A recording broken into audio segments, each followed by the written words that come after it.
અમેરિકાના રાષ્ટ્રપતિ ડોનાલ્ડ ટ્રમ્પે રશિયાના રાષ્ટ્રપતિ પુતિનને ચેતવણી આપી છે. તેમણે સોશિયલ મીડિયા પોસ્ટમાં કહ્યું કે પુતિન આગ સાથે રમી રહ્યા છે.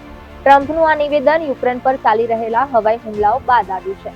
ટ્રમ્પે કહ્યું કે જો હું ન હોત તો રશિયા સાથે ખૂબ જ ખરાબ થયું હોત.